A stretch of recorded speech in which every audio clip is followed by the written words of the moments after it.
صلی اللہ علیہ حبیبہ محمد مبارک وسلم۔ تمام حضرات کو میری طرف سے بہت بہت سلام اور خوش آمدید۔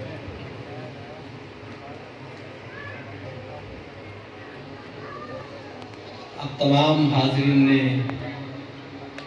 وقت نکالا، یہاں پہ اس پروگرام کو سماعت فرمانے کے لیے حاضر ہوئے، ادب کا مظاہرہ کیا، جس کے لیے آپ کا بہت مشکور اور دعا گو ہوں کہ اللہ تعالیٰ آپ کی تمام وہ دلی جائز مقاصد پورے فرمائے، جو مقاصد آپ نے دل میں لے کے آئے ہیں، اور وہ بھی عطا فرمائے جو آپ نہیں مانگ رہے ہو، آپ کے حق میں بہتر ہے۔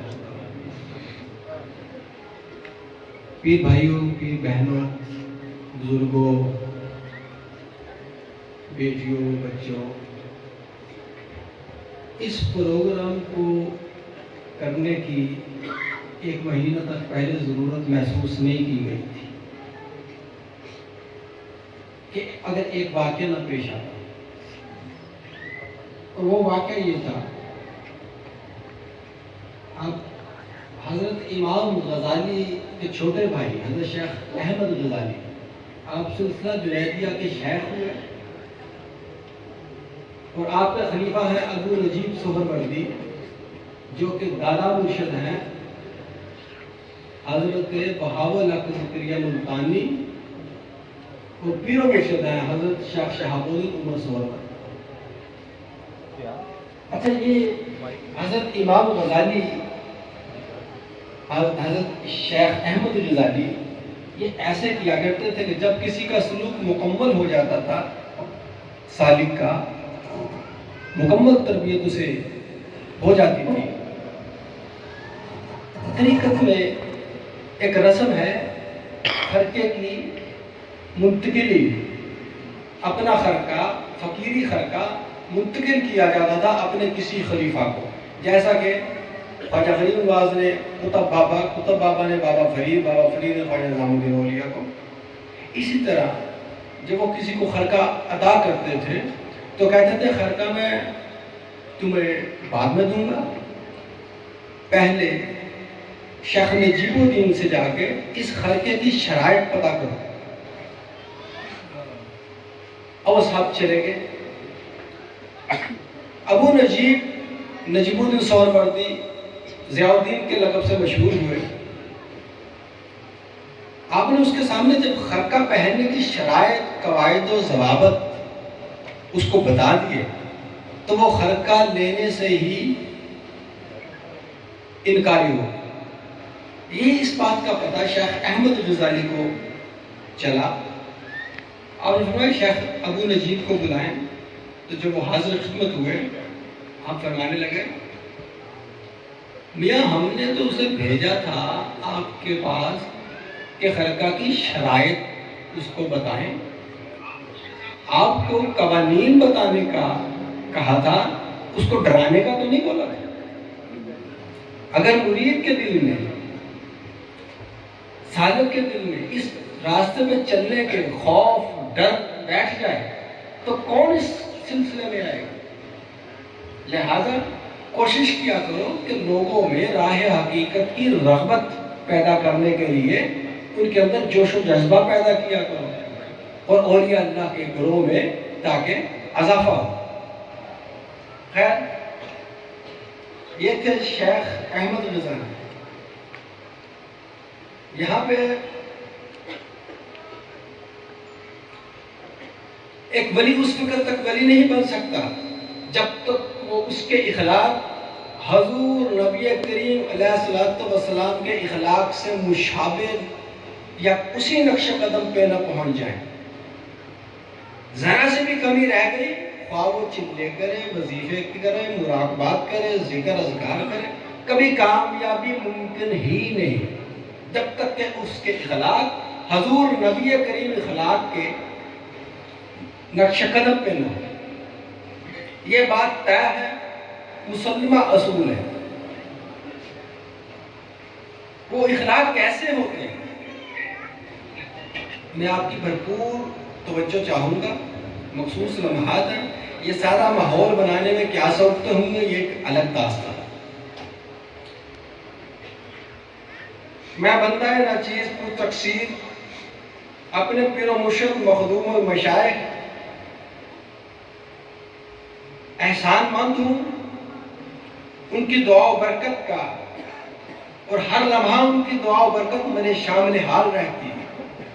میں نے ان سے اجازت طلب کی، انہوں نے مجھے پروگرام کی تفصیل پوچھی اور اجازت مرحمت فرمائی۔ ان کی کرم نوازیاں بے پایاں ہیں۔ اس وقت وہ اپنے جذب و مستی روحانی کیفیات میں منزل با منزل قرب الہی کے منازل طے کر رہے ہیں۔ اس کا نہ صرف میں اقرار کر رہا ہوں بلکہ تصدیق بھی مجھے ہو چکی ہے۔ بغیر تصدیق کے بات کرنا اصولاً میں خلاف سمجھتا ہوں۔ اور دوسری چیز یہ کہ عوام الناس تک وہ بات پہنچے، کم سے کم جو تجربے سے گزر چکی ہو تو اگلے کے دل میں اثر کرتی ہے، اور اگر محض کتابی باتیں پہنچائی جائیں تو یقیناً وہ کانوں سے نیچے نہیں اترتی، دل سے جو بات نکلتی ہے اثر رکھتی ہے، اور نہیں مگر طاقتیں پرواز رکھتی ہے۔ اب تمام لوگ اس پہ جب گھروں میں جائیے گا، اس پہ غور و فکر کیجیے گا۔ یہ جو بندہ آپ کے سامنے بات کر رہا ہے، یہ باتیں کرنے کے لیے مجھے کن مراحل سے مالک نے اپنی کرم نوازی سے گزارا، یہ ایک لمبی داستان ہے اور یہاں پہ قابل بیان بھی نہیں۔ دوسری چیز یہ ساری باتیں وہ ہیں جو تعلیمات صوفیہ سے اخذ کی ہوئی ہیں۔ جو چیزیں قابل تشریح ہیں، قابل بیان ہیں، صرف وہی باتیں آپ کے سامنے رکھی جا رہی ہیں اور آسان فہم بنائیں تاکہ آپ کا جوش و جذبہ پیدا ہو۔ جو باتیں ان ایکسپلینیبل، انڈیفائنیبل کچھ چیزیں ہوتی ہیں تصوف میں، وہ وارد الوجود کہلاتی ہیں، اس کا تذکرہ ہم یہاں پہ کرنا ضروری نہیں سمجھتے۔ اس وقت عمل کی ضرورت ہے۔ تو پہلا واقعہ حضرت بایزید بستامی رحمۃ اللہ علیہ۔ حضرت بایزید بستامی کا مقام پتہ کرنے کے لیے کم سے کم بندہ کسی مقام قطبیت پہ ہو، جب پتہ چلے گا ان کا ابتدائی مقام، انتہا کو تو خدا جانے۔ حضرت بایزید بستامی رحمۃ اللہ علیہ کے پاس لوگ گئے، عجز و انکساری کا عالم، مرید میں اگر ایسی سالک میں عجز و انکساری نہیں ہے، خداوند تعالیٰ کے بارگاہ کے لیے ممکن نہیں اس راستے میں جا سکتے۔ لوگ گئے، حضور دعا فرمائیں، بستان میں قحط پڑا ہوا ہے اور لوگ بھوکے، کہیں قحط سالی شروع ہو جائے گی تو لوگ بھوک پیاسے مر جائیں۔ فرمانے لگے بھائی اکثر قحط اس لیے آتے ہیں، کوئی گناہ گار آدمی، بہت گناہ گار اس بستی میں موجود ہوتا ہے جس کی وجہ سے ساری بستی کو عذاب میں مبتلا کر دیا ہے۔ انہوں نے کہا جی کون سا بندہ ہے؟ کہنے لگے کل آنا، تم بھی تلاش کرو، میں بھی تلاش کرتا ہوں۔ اچھا اگلے دن جب صبح اس کو لوگ گئے تو دیکھا ایک گدھے کے اوپر حضرت بایزید بستامی سامان لادے ہوئے اور نکل رہے ہیں اپنے گھر سے۔ لوگ پیچھے پیچھے چلے آ رہے ہیں تو شہر کے دروازے تک پہنچ گئے، آگے جنگل شروع ہو گیا۔ لوگ کہنے لگے حضور ایک بات تو بتائیں ہمیں، تو فرمانے لگے بندہ ملا، وہ کون گناہ گار ہے؟ کہا حضور ہمیں تو بندہ نہیں ملا، آپ روشن ضمیر ہیں بتائیے۔ کہا میں نے بڑا غور و خوض کیا، بندہ مجھے مل گیا۔ کہا جی کون سا؟ کہا اس وقت بستان میں بایزید سے بڑا گناہگار ہے ہی کوئی نہیں، بد کردار اور گناہگار ہے ہی نہیں۔ لوگوں نے کہا حضرت یہ آپ کیا ارشاد فرما رہے ہیں؟ کہنا نہیں بس میں نکل رہا ہوں، بارش ہو جائے گی۔ لوگوں نے کہا حضور اگر آپ نکل گئے تو پہلے اگر نہیں بھی مر رہے تھے نا، آپ کی بدولت بچے ہوئے تھے، تو اب واقعی ہم مر جائیں۔ تو حضور دعا فرمائے گا۔ ان کی ضد کو دیکھتے ہوئے حضرت بایزید بستامی رحمۃ اللہ علیہ نے آسمان کی طرف دیکھا اور دعا کی اس انداز سے، یا الہی یہ لوگ ایک خوش فہمی میں مبتلا ہیں، اور وہ خوش فہمی انہیں یہ ہے کہ میرا اور تیرا کو خاص تعلق ہے، تو میری دعائیں قبول کرتا ہے۔ تو جانتا ہے کہ بایزید کیا ہے، تو جانتا ہے کہ بایزید کیا ہے. تو یا الہ العالمین، میری ذات ایک طرف بڑی گناہ گار، تو ان کے حسن خیال کو دیکھ، ان کی خوش فہمی کو دیکھ، اور شرم لاج شرم ان کی خوش فہمی کی رکھ. ابھی آپ یہ بات کر رہے تھے، کالی گھٹائیں آئیں، برسنا شروع ہو. ایک واقعہ اسی سے. دوسرا واقعہ داتا صاحب فرماتے ہیں، میں نے باعث بستامی کے مزار پہ 1 چلہ کیا، 2 چلہ کیا، تیسرا چلہ کیا، میرا ایک کام نہیں ہوا. رکا ہوا 3 چلے کیے، کام ہی نہیں ہوا. کہ ایک جگہ سے میرا گزر ہوا، میں نے کہا کچھ جعلی درویش بیٹھے ہیں، میں نے ان سے کہا میں بھی درویش ہوں. تو انہوں نے ایک جھوٹے درویشوں کی خانقاہ تھی، مجھے نچلے جگہ پہ بٹھایا، خود اوپر بیٹھے، مجھے خشک روٹی کا ٹکڑا دے دیا کہ یہ چباؤ. اور وہ جو جعلی درویش تھے اوپر بیٹھ کے پھل کھا رہے تھے، اور میرے سر کا نشانہ لگا کے میرے سر پہ چھلکے مار رہے. فرمانے لگے اس وقت بھی اللہ پاک کا کرم تھا کہ میں نے سکھاتا کہ فقیری ہے کیا، لیکن میں ضبط کرتا گیا یہاں تک کہ صبح کی فجر کی اذان ہوئی.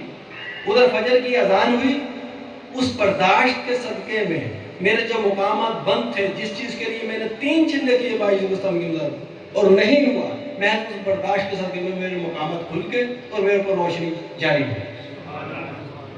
ایسے اخلاق. اس کے بعد اگلا کام جو ہے مجاہدے کا، تزکیے کا، مراقبے کا، وہ اس کے بعد. تیسرا واقعہ حضرت جنید بغدادی کا، اسی پہ اتفاق کریں کہ اخلاق کیسے ہو. اب اس سے آگے بات چلے گی. حضرت جنید بغدادی فرماتے ہیں، بغداد کا ایک علاقہ ہے مسجد شنیزیہ، وہاں اکثر اولیاء اللہ بزرگان دین موجود ہوتے تھے اس زمانے میں. فرمانے لگے حضرت جنید بغدادی کہ میں چلا گیا شنیزیہ میں، ایک جنازہ میں نے پڑھنا تھا، انتظار بھی کر رہے تھے، جنازہ نہیں پہنچا تھا کہ ایک آدمی اٹھا، ہر ایک کے آگے ہاتھ پھیلانے لگا، خیرات مانگنے لگا. میرے دل میں یہ خیال آیا کہ اگر یہ بندہ ایک بندے کے سامنے ہاتھ پھیلا لیتا تو اسے باقیوں کے سامنے پھیلانے کی ضرورت نہ پیش آتی، تو اس نے اچھا نہیں کیا. خیر جنازہ آیا، جنازہ پڑھا میں تو میں گھر آ گیا. رات کے ٹائم میں مراقبہ میں تھا کہ میں نے مشاہدہ میں دیکھا کہ میرے کمرے کی نکر میں سے چند لوگ ہیں، انہوں نے ایک جنازہ اٹھایا اور میرے سامنے رکھ دیا اور ایک چھری رکھ دی سامنے، یعنی کہ جنید چل شروع ہو جا. میں نے کہا کیا شروع ہے؟ کہا اس کو کھانا شروع کر. کہنے لگے میں نے جو وہ کفن کے بند کھولے دیکھا تو وہ جو صبح والا فقیر تھا جس کے بارے میں میرے دل میں خیال آیا تو وہ لیٹا ہوا ہے، اس کا جنازہ. میں فوراً سمجھ گیا کہ مجھے تنبیہ کی جائے. آپ نے ان سے کہا جو لے کے آئے تھے جنازہ کہ بھائی یہ جو تم اشارہ کر رہے ہو کہ مردہ بھائی کا گوشت کھانا، تو میں نے کسی سے غیبت تو نہیں کی، میں نے تو دل میں خیال آیا. وہ آگے سے پتہ کیا جواب ہے؟ وہ آگے سے کہہ رہے ہیں جنید تو جس راستے کا راہی ہے نا، اس راستے میں دل میں خیال آ جانا گناہ کرنے کے برابر ہی ہے. آئندہ محتاط رہنا، قلبی غیبت بھی نہیں کرنی. یہ واقعہ تو حضرت شیخ کی ضرورت ہر بندہ جانتا ہے. حضرت داتا صاحب فرما رہے ہیں کہ میں ایک دفعہ اپنے پیر و مرشد ابو الفضل خطری کو وضو کروا رہا تھا. اب لوٹا میرے ہاتھ میں تھا اور میں حضور وضو فرما رہے میرے پیر و مرشد ابو الفضل خطری. کہنے میرے دل میں خیال آیا کہ جب ہر ایک کو اس کی تقدیر کے مطابق عطا ہوتا ہے اور کرتا عطا قادر مطلق ہے، اللہ تعالیٰ ہے، تو پھر یہ جو مرید ہیں یہ پیروں کی خدمتیں کیوں کرتے پھرتے ہیں؟ ایک پیر کے پاؤں دھلانا، اس کے جوتے اٹھانا، یہ کیوں ضروری ہے؟ کہنے کہ ابھی میرے دل میں یہ خطرہ گزرا. اس ایسے وسواس کو تصوف میں خطرات کہتے ہیں. خطرہ وہ ہوتا ہے جو راستے میں کسی کے راستے میں کوئی ایسی چیز آ جائے جس سے بندہ آگے نہ بڑھ سکے، اسے کہتے ہیں خطرہ. تو کہتے ہیں کہ میرے دل میں خیال آیا ابھی میرے دل میں خیال آیا تو میرے پیر مرشد نے فوراً میری طرف دیکھا. اب میں لوٹا لے کے کھڑا ہوں, میری طرف دیکھا, کہنے لگے بیٹے علی یہ دنیا عالم اسباب ہے, سبب سے چلتی ہے. دنیا میں کوئی کام سبب کا بغیر نہیں ہوتا, یہاں تک کہ نبوت میں بھی وسیلہ بنایا گیا. کون سا سبب بنتا تھا؟ حضرت جبریل امین. تو وسیلہ ضروری ہے. تو آپ نے فوراً قدموں میں سے کہا حضور میرے یہ بہوا تھا گزر گیا. اب ہم یہ جو پروگرام اتنا تیار کیا گیا تاکہ آپ کو ایک ایٹماسفیئر کریٹ کریں, ایک سائی ہے.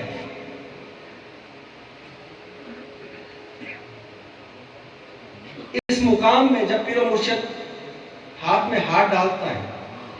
اچھا اس سے پہلے میں تھوڑا سا اپنا کام بتا دوں. میں سوچتا تھا کہ آج کے زمانے میں اس طرح تربیت نہیں ہوتی, تو اگر بالفرض میں ولی بننا چاہتا ہوں, قرب الہی کی منازل طے کرنا چاہتا ہوں, تو مجھے کیا کرنا چاہیے؟ اس ایک سوال کے جواب میں قریباً میری زندگی کے 14 سال وقف ہوا. 14 سال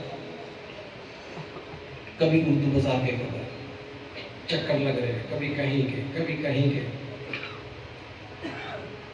آخر کار بزرگان دین کی تعلیمات کے مطابق جو میں سمجھ پایا, اس میں سے ایک بات بھی میری ذاتی نہیں ہے.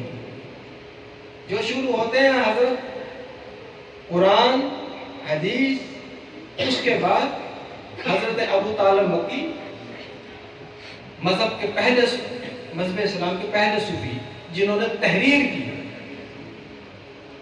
ابو طالب مکی, حضرت امام غزالی, حضرت ابو القاسم القشیری, داتا گنج بخش علی اجمیری, خواجہ نظام الدین اولیاء, حضرت بابا فرید الدین بزرگ, اور بہت سے جنہوں نے کچھ تصوف میں تحریر فرمائی.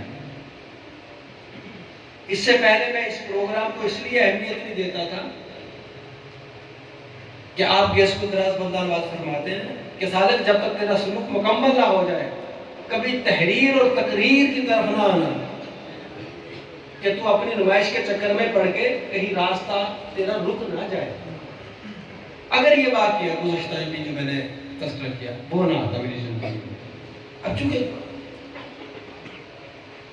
جو پیر و مرشد ہاتھ میں ہاتھ ڈالتے سب سے پہلے توبہ کرنا کہ میں پیچھے جو کچھ گزرا ختم, آگے سے نئی زندگی شروع. تو آپ فرماتے ہیں میرے پیر و حضرت سیدھی سکتی جناب بغدادی کے پیر و مرشد حیرت میں گم پڑے ہوئے, وہ ادھر سے جناب بغدادی تشریف لے آئے. فرمانے لگے حضور خیریت؟ فرمایا کہ ایک بندہ آیا, اس نے مجھے پوچھا کہ شیخ توبہ کیا ہے, شیخ توبہ کیا ہے؟ تو میں نے اسے یہ جواب دیا, توبہ یہ ہے کہ جب تو ایک دفعہ توبہ کر لے دل سے خدا متعالی کی, پھر اپنے گناہوں کو نہ بھول کہ اس نے گناہوں سے صرف نظر کر کے تیری توبہ قبول کی. وہ آگے سے پتہ کیا جواب مجھے دے کے گیا, وہ آگے سے مجھے جواب یہ دے کے گیا, شیخ میرے ذہن کے مطابق توبہ یہ ہے کہ تجھے کبھی اپنی زندگی میں اپنا کیا ہوا گناہ یاد ہی نہ آئے. تیرا کیا خیال ہے تمہیں؟ جناب بتا دوں نا, اس نے بالکل ٹھیک کہا کہ حضور جب ایک دفعہ مکان کی صفائی ہو جائے دوبارہ گند کا تذکرہ بے مقصد ہے. یہ صفائی قلبی. حضرت باجی بستامی سے پوچھا آپ کی عمر کتنی؟ آپ نے فرمایا میری عمر 4 سال. کہا حضور 4 سال؟ فرمایا اس راستے میں جب میں نے توبہ کی اور چلا اس راستے میں, اس وقت سے لے کے اب تک 4 سال ہو گئے, میں اس کو زندگی شمار کرتا ہوں, اسے تو میں زندگی شمار کرتا ہی نہیں.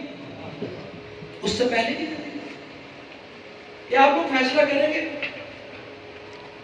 آج کے بعد آپ کی آئندہ والی زندگی نہیں ہوگی یا پرانی کا ہی تسلسل آگے چلے گا، آپ کے اوپر فیصلہ تیرا، تیرے ہاتھوں دل یا شکم، فیصلہ آپ کا، آپ کے ہاتھوں۔ ہاں دنیاوی معاملات ان کو احسن طریقے سے نبھانا، مخلوق خدا کو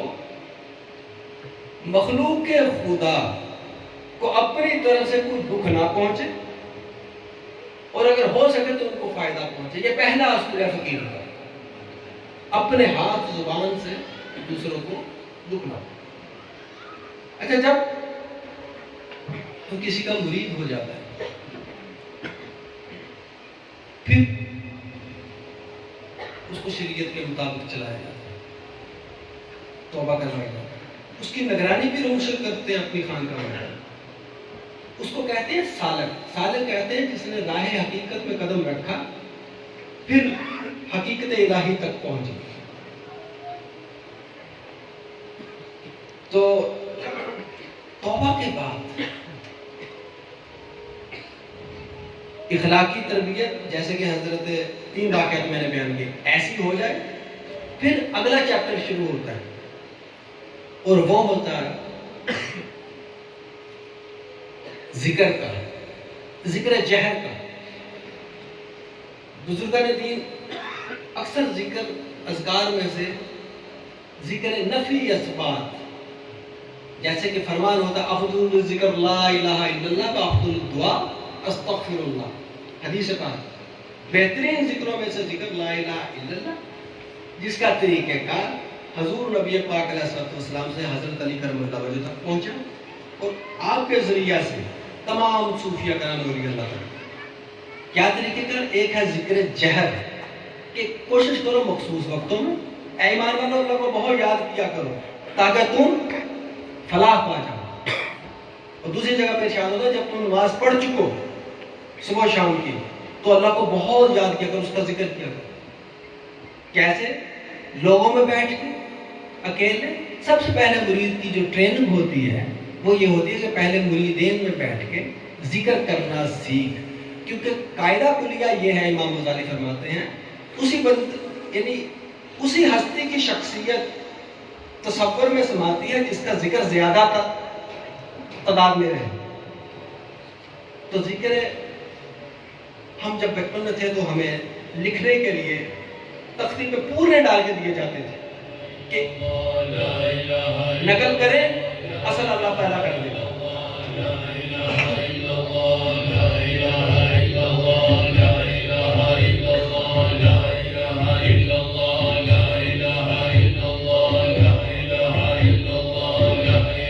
سب کوشش کریں اس کے ساتھ چلنے کی۔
ذکر جہر، اکثر صوفیہ کو تب ابدال بنے ہیں تو اسی ذکر کے ذریعے سے مقام قطبیت تک، ابدالیت تک پہنچے۔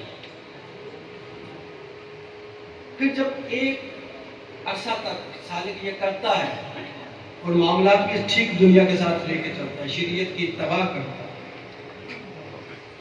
اولیاء اللہ کا وقت اور مخلوق خدا کے وقت میں سمجھنے میں فرق ہے۔ دنیا دار چلتا ہے اس کے مطابق، گھڑی کے مطابق، سیکنڈز کے مطابق اس کا وقت آگے چلتا ہے، جبکہ اولیاء اللہ کا جو وقت ہے، ان کی سیکنڈز کی جو سوئی ہے وہ ہے سانس، سانس کا اندر لے کے جانا، سانس کا باہر آنا۔ جیسے ٹین پیس کا پینڈولم ہلتا ہے، اسی طرح یہ سانس کے ذریعے سے خداوند تعالیٰ کو یاد کرتے رہتے ہیں ہر سانس میں، اور ان کے متعلق ارشاد ہوتا ہے، اور یہ ایسے لوگ ہیں جو اللہ کا ذکر کرتے ہیں اس میں قیامًا و قعوداً، اٹھتے بیٹھتے لیٹتے جاگتے، اور ایسے لوگ ہیں جن کو ذکر الہی سے منع نہیں کر سکتی دنیا کی خرید و فروخت اور دنیا کے کام۔ سلسلہ قادریہ میں ذکر صفاتی کس طرح سے کیا جاتا ہے یہ آپ کو آپ کے گوش گزار، ابھی آپ اس کو دیکھیے گا۔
یہ تھا ذکر صفاتی، ذکر قادریہ، سانس کے ذریعے سے صفات۔ اب ہم بڑھتے ہیں، جو سب سے مشکل ذکر ہے وہ ہے نفی اسبات بما پاس الفاظ، لا الہ الا اللہ، لا الہ الا اللہ، سانس کے ساتھ۔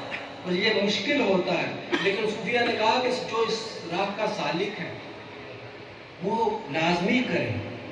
ضمناً یہاں پہ عرض کرتا چلوں، غوث علی شاہ قلندر تذکرۃ الاولیاء کے بزرگ فرماتے ہیں، میں بمبئی کے ایک علاقے میں تھا تو رات کے ٹائم میں نے نماز پڑھی ایک مسجد میں۔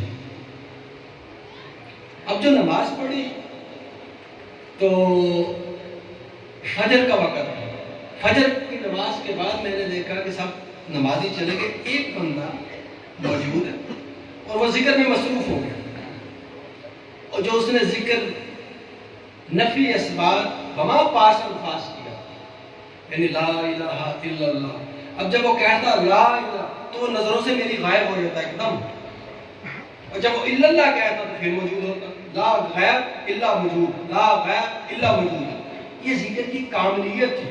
وہ کہنے میں بڑا متاثر ہوں، میں نے کہا اچھا میں کل آؤں گا تو اس سے کچھ حاصل کروں گا، یہ ذکر ان سے لیں گے، طریقہ کار سیکھوں۔ کہنے کہ میں مسجد سے باہر نکلا تو باہر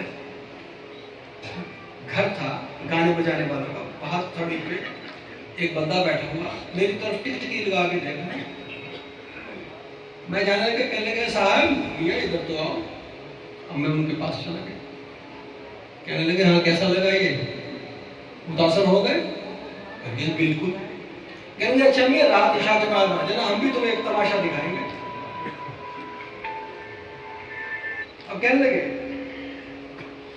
جو متلاشی ہوتے ہیں ان کی رہنمائی بھی ایسے ہوتی ہے آپ کہتے ہیں نا ہمیں غوث کتب، ہم پہ تو نہیں وہ ہوتا، وہ اس لیے نہیں ہوتا کہ ہمارے اندر وہ طلب ہے ہی نہیں جس کے لیے خالص ہونا ضروری ہے. ہمیں اس لیے وہ سامنا نہیں کرنا پڑتا. اولیاء اللہ کے ساتھ اس لیے ایسے معاملات پیش آتے ہیں کہ وہ اخلاص سے اس راستے پہ چلتا ہے. جب بندہ اندر سے توبہ کے بعد اخلاص سے اس راستے پہ چلتا ہے تو اتنے مشاہدہ خارجی دنیا میں، داخلی دنیا میں، اوہو، انسان دنگ رہ جاتا ہے. بہت ساری باتوں کا نہ تو وقت ہے اور نہ ہی گنجائش. فرمانے لگے میں عشاء کے وقت پہنچ گیا، وہ بھی وضو کر کے آگے سارے. اس وقت ان کا حلیہ اور جو دن میں دیکھے تھے وہ کہنے لگے، انہوں نے میں پاس بیٹھ گیا. انہوں نے تم پاس بیٹھ جا لگے پاس بیٹھ گیا. اب انہوں نے نماز پڑھی، ذکر شروع کیا. اب انہوں نے کہا نا لا الہ الا اللہ لا الہ الا اللہ. اب جب تیسری ضرب میں گئے نا لا غائب الا اللہ پہ موجود، اس کے بعد لا کہیں تو بمام مسجد اور وہ بزرگ غائب اور میں اکیلا وہاں پہ پوری مسجد. میں حیران شدر رہ گیا تو یہ ذکر کیا ذکر ہوا؟ پھر تو ان سے لینا چاہیے. ان سے کیا؟ ابھی میں نے یہ کیا. اس کے بعد پھر جب ان کی ضربوں میں تیزی آئی تو کہنے لگے وہ بندہ بھی غائب، ذاکر بھی غائب، مسجد بھی غائب اور میں بھی غائب. میرا شعور معطل ہو گیا. وہ لاکھ ہے میرا شعور معطل، مجھے نہیں پتا میں کہاں. الا اللہ کہے تو میں پھر موجود ہوگا. یہ ہے ذکر پاس الفاظ کی کاملیت صورت. اس کی ابتدا کیسے ہوتی ہے خود ملاحظہ فرمائے. مشکل ہے، ملاحظہ فرمائیے.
یہ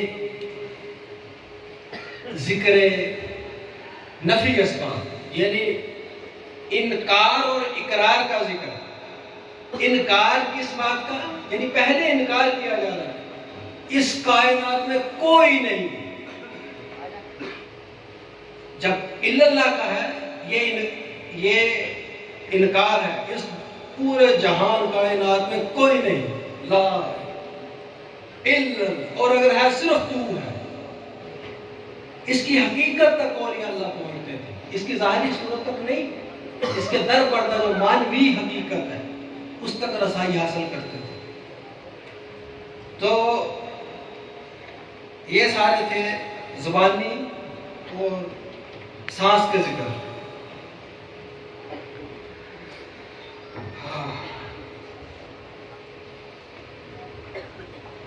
اس کے بعد جب اس میں سالک کامل صورت اختیار کر لیتا ہے، اب اس کی اگلی سٹیج شروع ہو رہی ہے. اس وقت تک یہ خانقاہ میں موجود ہوتا ہے، اپنے پیر بھائیوں سے ملتا ہے. اس کے تمام شواہد